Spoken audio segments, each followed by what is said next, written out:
avec le gouvernement macronien, on est toujours dans la même politique. Fort avec les faibles, faible avec les forts. Socialement mauvaise injuste, idée. inefficace économiquement, ça rapportera rien et on va vouloir, réduire la dette sur le dos des chômeurs. Moi, je trouve que c'est un peu excessif. Et en plus, on a fait la même chose il y a 20 ans, ça n'a pas marché. Donc, Bélier. Écoutez, 44% des personnes qui sont au chômage touchent l'allocation chômage. Est-ce que, d'après toi, professeur Frédéric, est-ce que c'est normal qu'ils aient comme durée au minimum 12 mois, au maximum 18 mois pour trouver un emploi? Est-ce qu'en 2024, tu as besoin de 12 à 18 mois pour trouver un emploi? Je ne te dis pas pour les seniors ou pour les gens d'un certain âge, je te dis pour une personne qui a entre 25 et 40 ans. Est-ce que tu as besoin, dans le marché de l'emploi actuel, dans le marché du travail actuel en France, besoin de 12 à 18 mois pour trouver un emploi? Non. Non, ça dépend. On peut pas Non. être général. Je On peut suis pas être désolé, général. je suis désolé de te le dire. Non. Il y a de la demande. Il y a une demande énorme. Plus de 340 Il 000 y a emplois de la non demande pourvus. énorme. D'accord? Qu'on arrête de se cacher. Alors, il y a d'autres choses à faire. Je suis d'accord avec toi. Il y a des entreprises qui font des super profits où tu dois plus aller vers eux. Je suis tout à fait d'accord avec toi.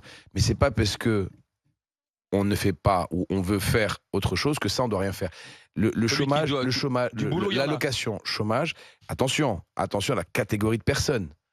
C'est beaucoup plus difficile pour une personne qui dépasse un certain âge de retrouver un emploi. C'est normal, je le conçois et c'est tout à fait logique.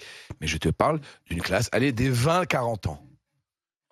Tu te rappelles, Emmanuel Macron avait dit: je traverse le trottoir, je te trouve de l'emploi. Oui. Excuse-moi, mais pour une certaine catégorie, regarde, Il y a du taf. je mets bien entre guillemets mes dires pour pas que ça soit que mes propos soient prêts à confusion. Une certaine catégorie de personnes, je suis désolé de te le dire, Frédéric, il y a du boulot à revendre. Bah hier, par exemple, revendre. on était au salon de D'accord. l'industrie, Et ça peu recrute à importe- tour de bras. Et peu importe le domaine. Alors, tous les ne me domaines. dis Ah oui, pas c'est vrai comme que quoi. dans l'industrie, Voilà. on cherche Peu de la importe le main-d'œuvre. domaine, tu en as dans l'automobile, tu en as dans le bâtiment, tu en as dans l'informatique, tu en as dans le commercial. Tu La marches juste, restauration, donc toi, l'hôtellerie. tu marches juste durée dans les centres d'indemnisation. commerciaux, tu vois tous les postes qui sont. Je te dis pas que c'est les meilleurs postes du monde. Ah, dans Attention. l'industrie, c'est des bons postes. Je te dis pas que, mais je te dis qu'il y a du boulot. D'accord. D'accord? Et à un moment, quand tu donnes un parachute, eh ben, il faut se dire la vérité. Il y a une certaine catégorie. Qui profitent. Il faut savoir le dire. Il faut savoir le cracher, ce mot-là. Il y a une certaine Il y a qui catégorie qui profite du système. Barbara. C'est une chose étant, je te donne 2 exemples concrets. Comme par hasard, le chômage, il augmente juste avant les vacances scolaires, les grandes vacances, tu le sais très bien. Chaque année, c'est la même chose, qu'il y a de plus en plus de chômage avant le mois de juillet-août. Tu le sais, c'est un fait, d'accord? Et ça fait 20 ans que ça dure comme ça, ou 25 ans que ça dure comme ça. Et une deuxième chose, c'est que comme par hasard, les gens commencent à retrouver un emploi 1 à 2 mois avant la fin de leurs droits. C'est vrai ou c'est pas vrai? C'est vrai ou c'est une question que je te pose. Bah alors, réponse. C'est vrai.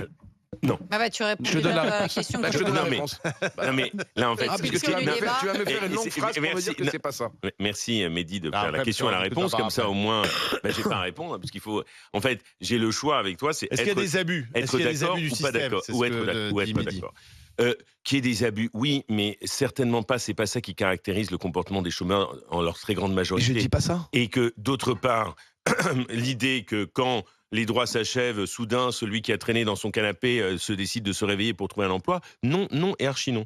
Donc c'est pour cela que l'idée, c'est que le Alors. gouvernement a un problème de déficit, il a un problème de dette, D'accord. il a un Barbara. problème de recettes, il est en train de le faire payer aux Donc on autres. fait Bah rien. non. Barbara, Donc on fait rien. Barbara. Donc on touche Non, pas les mais- chômeurs, on touche pas les. Enfin, on Bah, fait rien. de toute façon, avec le gouvernement macronien, on est toujours dans la même politique. Fort avec les faibles, faible avec les forts. Voilà, de toute façon, c'est ça. Donc, le discours ambiant étant à conspuer les feignasses. Alors, les feignasses, on en a de toutes sortes en France, hein. Pendant longtemps, les fonctionnaires ont été les fainéants en chef. Alors maintenant, on se calme un peu parce que comme on voit quand même que sans les petits fonctionnaires de terrain, c'est quand même dur de tenir la baraque et qu'en plus, ils s'en prennent plein la tronche. Alors, on a un peu arrêté avec les fonctionnaires feignants. Maintenant, c'est le chômeur en fin de droit, c'est la grosse feignasse de service. Bah oui. Encore une fois, comme l'a rappelé Frédéric, on a sur les 65% de chômeurs en France qui sont indemnisables, on en a en réalité 45% qui sont vraiment indemnisés. Donc, il y en a beaucoup qui ne sont même pas indemnisés pour différentes raisons, d'ailleurs, parce qu'ils vont travailler un petit peu. Donc, ils vont travailler un petit peu, ce qui les prive d'avoir des revenus en tant que chômeurs. Encore une fois, les réformes ont déjà été menées sur l'assurance chômage. Alors moi, je ne comprends pas. La Macronie a déjà fait 2 réformes de l'assurance chômage. Il faut en faire une 3e alors qu'on n'a même pas évalué la réalité de l'efficacité des précédentes. Moi, je suis d'accord, puisque c'est les rois de l'expérimentation. Ils font des réformes. Déjà, vérifions que leurs réformes fonctionnent. La baisse du chômage aujourd'hui, tout le monde le dira, y compris les économistes libéraux. C'est pas les économistes de zadistes. Donc les économistes libéraux eux-mêmes le disent. Si le chômage a baissé, c'est parce que la croissance a repris. C'est absolument pas parce qu'on a baissé les allocations chômage. En revanche, effectivement, ça a fait économiser de l'argent à l'État. Donc que Monsieur Attal soit honnête. C'est juste pour économiser de l'argent, ce n'est absolument pas pour faire travailler les gens, parce que c'est pas parce que vous baissez les allocs que les gens iront travailler. Alors, soit d'après-midi, parce que c'est des feignasses, excuse-moi, Barbara, parce ce que n'est c'est pas des parce que feignants tu qui baisses n'ont les pas allocs envie que de les gens traverser iront travailler. Non, ça a été Ce démontré. n'est pas parce que... Non, C'est pas aujourd'hui, vérifié. ça a été démontré. Tu ne peux pas prouver que les 3 réformes qui ont déjà eu lieu, c'est parce qu'on a baissé l'allocation chômage, c'est parce qu'il y a eu de la croissance. C'est parce qu'il y a de la croissance que les gens vont travailler. Pourquoi est-ce que les offres ne sont pas pourvues? Les offres ne sont pas pourvues parce qu'il y a 2 problèmes. L'attractivité en raison des salaires qui restent trop bas. Deuxièmement, la formation. On est aujourd'hui en train de réindustrialiser. Bien sûr, il fallait le faire. Je suis bien d'accord avec. Mais à côté, la formation ne suit pas.